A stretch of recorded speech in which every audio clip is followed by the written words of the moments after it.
भारतीय सराफा बाजार इस वक्त ज़बरदस्त उठापटक में यहाँ पर देखने को मिल रही है। जो सोना और चांदी कुछ महीने पहले अपने रिकॉर्ड ऊंचाई यानी ऑल टाइम हाई पर थे, वे अब तेज़ी से नीचे आ गए हैं जून के महीने में।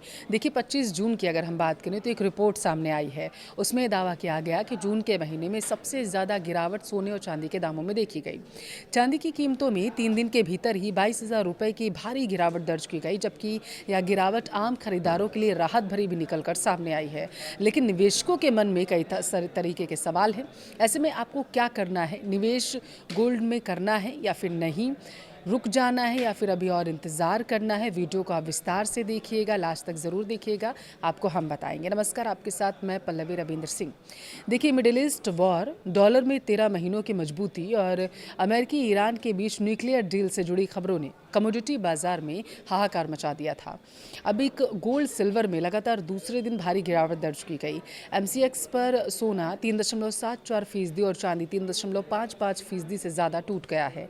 MCX पर सोना 1,40,000 रुपये प्रति 10 ग्राम और चांदी 2,15,000 रुपये प्रति किलोग्राम के करीब पहुंच गई है।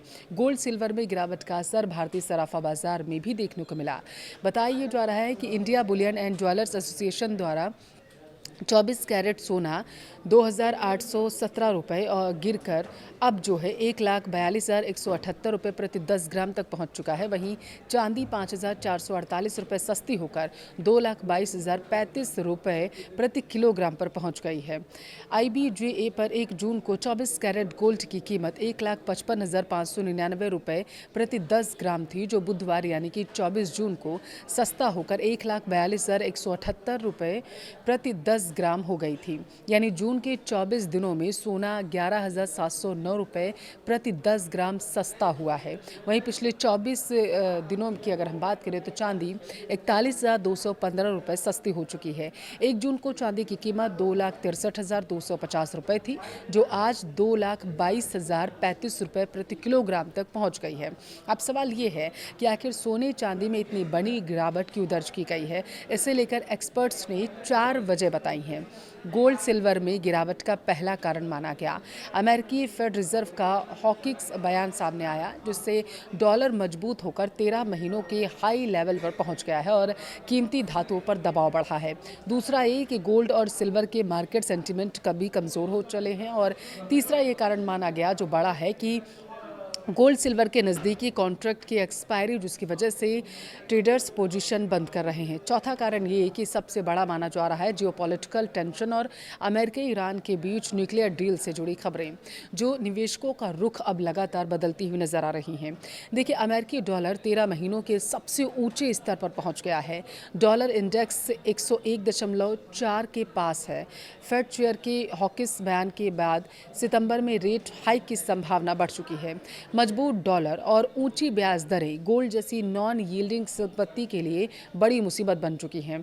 इसके अलावा मिडिल ईस्ट तनाव के बीच US ईरान के बीच अंतरिम शांति फ्रेमवर्क से जियोपॉलिटिकल टेंशन कम हो चुकी है, जिससे गोल्ड का सपोर्ट घट गया है। देखिए, स्पॉट गोल्ड जो है वो बताया जा रहा है कि $4,020 के नीचे गिरकर 7 महीने के लो पर पहुंच गया है। MCX गोल्ड में भी तकरीबन 3.74% की गिरावट दर्ज की गई है और भाव जो है वो 1.41 लाख रुपए के आसपास पहुंच गया है। चांदी में और भी ज़्यादा गिरावट दर्ज की गई है।